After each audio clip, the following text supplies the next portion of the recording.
पर प्रयास किया जा चुका है, हाथ जोड़कर निवेदन किया जा चुका है, हर तरीके से उनसे मांग रखी जा चुकी है। और इससे बड़ा दुखद और इससे बड़ी पीड़ा क्या होगी कि हमने हमारा एक साथी तक इस संघर्ष में खो दिया है।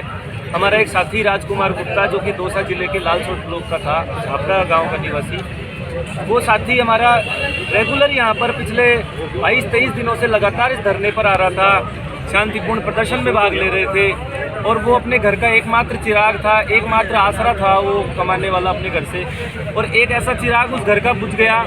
तो सरकार से सिर्फ एक ही निवेदन है कि ऐसी किस बात की हठधर्मिता है, किस बात की जिद है कि एक साथी की जान चले गई, एक घर ने अपना चिराग खो दिया और 5000 परिवारों के चिराग इस आस में बैठे हुए हैं कि हमारी सरकार है, हमारा ही राज्य है, तो कम से कम हमारी सुनवाई तो करे, हमारे इस मांगों पर ध्यान तो दे। इतने योग्य और ईमानदार युवा यहाँ पर बैठे हुए हैं, लेकिन सरकार अभी तक हमारी मांगों पर ध्यान नहीं दे रही है। एक साथी की मौत हो गई है, एक साथी हमने हमारे बीच से खो दिया है।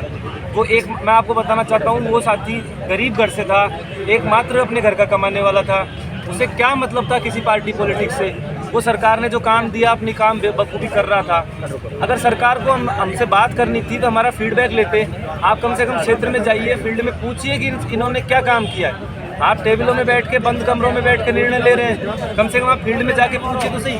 आप एक एक साथी के मोबाइल में देखेंगे तो 500 से हजार लाभार्थियों को डाटा आपको मिलेगा जो उन्होंने लाभ दिलवाया, उस गांव गरीब वंचित को लाभ दिलवाया जिसको अभी तक उस योजना का या तो पता नहीं था, या अगर पता था तो किसी कारण से या टेक्निकल वजह से वो नहीं लाभ ले पा रहा था। उन लोगों को लाभ दिलाने का काम देवदूत बनकर इन लोगों ने किया है, अपना घर समझ के किया है। और इतना पुण्यार्थ का काम करने के बाद अगर इन लोगों को इस तरह का सिला मिला है कि 1 महीने से सर्दी में, कड़ाके की सर्दी में दिन रात यहाँ बैठना पड़ रहा है। हमारी बहनें छोटे छोटे बच्चों को लेके बैठी हैं। 50 से 100 लोग हमारे साथी बीमार होकर हॉस्पिटलाइज हो चुके हैं। अभी मैंने बताया एक साथी की मांग इतना ज़्यादा, वो डिप्रेशन में था, क्योंकि मैं उसी क्षेत्र का हूँ। तो जब वो रोज़ या 2-3 दिन में अपने घर जाता था तो घर वाले यही पूछते थे कि क्या रहा तुम्हारा, सरकार ने मांगे सुनी या नहीं सुनी, तुम कब तक बहाल होगे।